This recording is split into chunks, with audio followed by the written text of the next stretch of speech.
And welcome to another J&J Fireside Chat. I'm Kayla Wong. I work on programs here at Junior Achievement of New Jersey, and I'm so excited to be joined by Aaron. So Aaron, starting off, feel free to introduce yourself, your company, and what you do there. Okay. So as you say, I'm Aaron. I'm 25 years old. I graduated from the George Washington University in 2019, bachelor's degree in international business. So I'm currently doing a master's degree in cybersecurity, and I'm working at AT&T.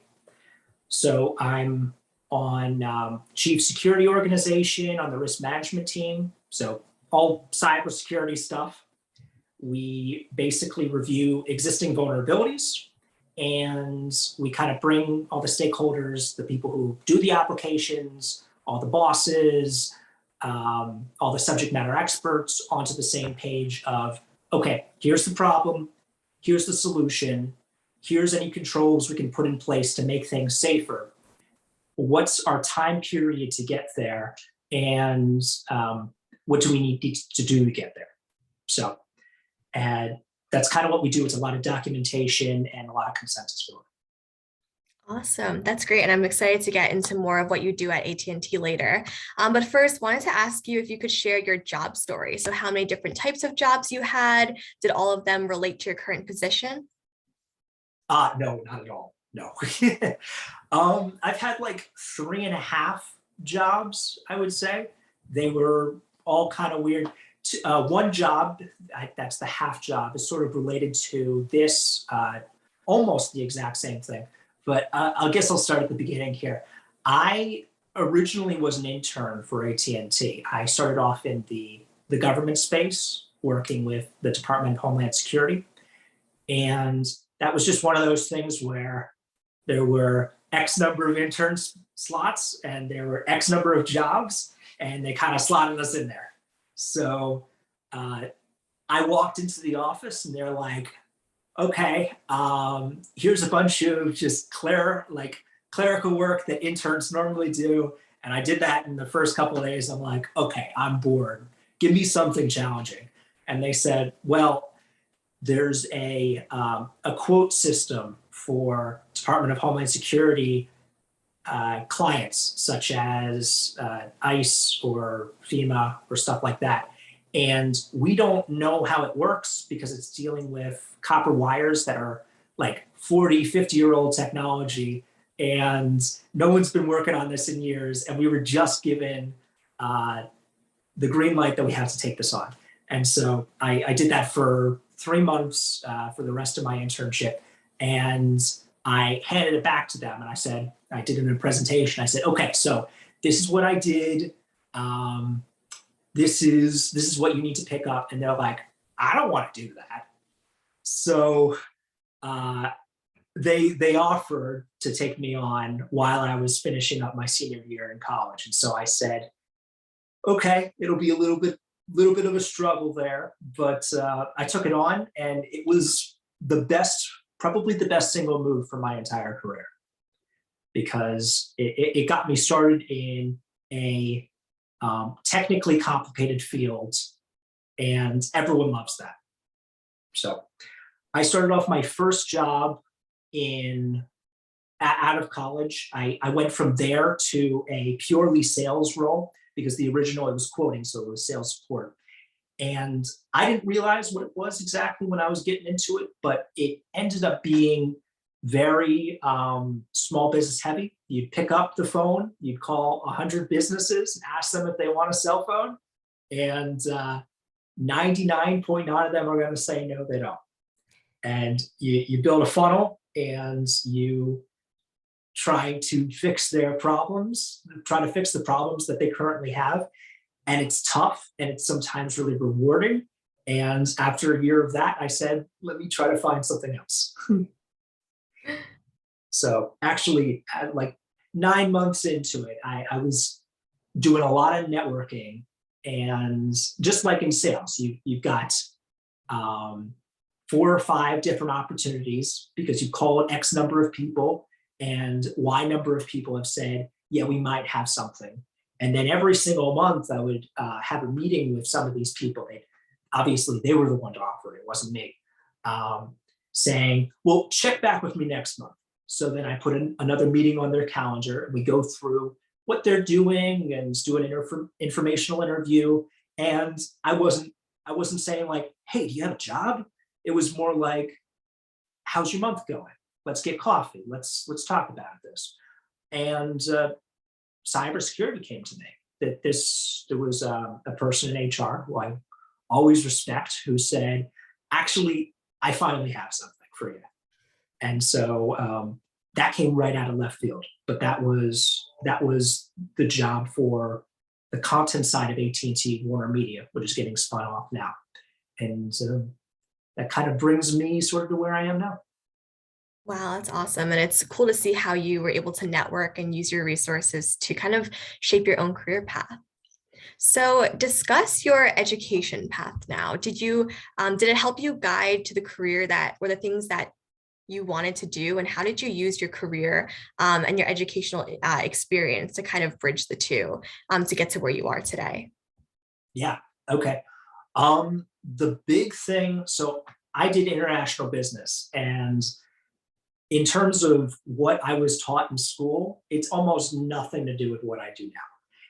It's kind of typical. And I think most students going into their degree are picking a degree that they find either interesting or they feel they could work in. And then when they find a job, that's not what they're doing. But the one thing that I really focused on in college that I'm doing right now is communications. Because when I'm trying to convince a person who runs an application that they need a security solution for their problem, and they really don't want it because they don't want to have to do all that extra work, it's communication skills that allow me to do that. And that is the same with literally any job. Doesn't matter how technical it is, doesn't matter how far away from the end customers you think you're going to be, you need communications. Let me think, what else? Yeah, the other thing was, I guess I was pretty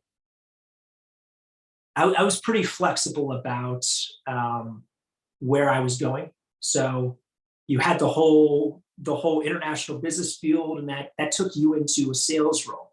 What I didn't realize was the business career path is going to take you into a sales or a customer service role.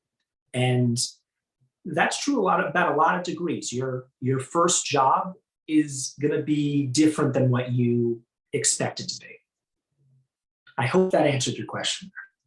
No, definitely. And it's so interesting to see how what we learn in college, I'm currently in college myself, then later translates to your career and what skills you actually need from, your education experience to your career. And I love how you said that communication was a big part of that, because it only highlights that not only do you really have to engage your hard skills, but also those soft skills as well, which is awesome. Thank you for sharing.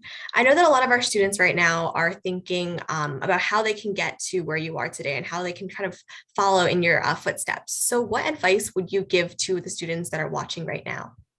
Yeah. The thing that I've kind of lived by over the last few years at least, and I started realizing this when I was in college, is like, be flexible. You're gonna walk into something and it's gonna be different than what you think it is. That's with jobs, that's with education, that's with relationships with other people, and sometimes it's good, and sometimes it's not quite what you're looking for. And it's about, from what I've seen at least, it's about using what you have, finding out what you like, and pivoting towards what you want.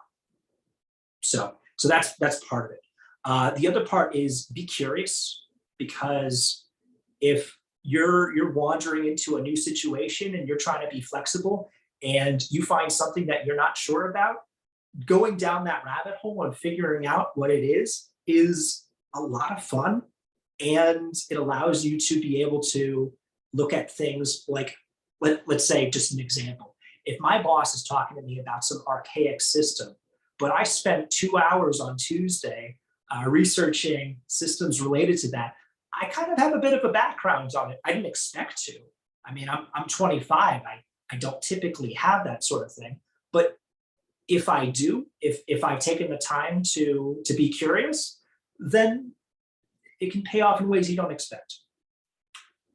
Um, I guess a lot of the stuff that I'm going to be saying is probably things that you hear from other places, but one thing that works well for me is just consistently focusing on things I want to get better at. Like when I'm in high school and I'm thinking the one thing that I really liked in high school was I loved like space, space travel and all that good stuff. And so I'm doing some of the basic engineering stuff. And does that relate to me in the cyber role, like what, 8 years, 10 years later? Somewhat. It gives me somewhat of a grounding there. And then also, I love to draw.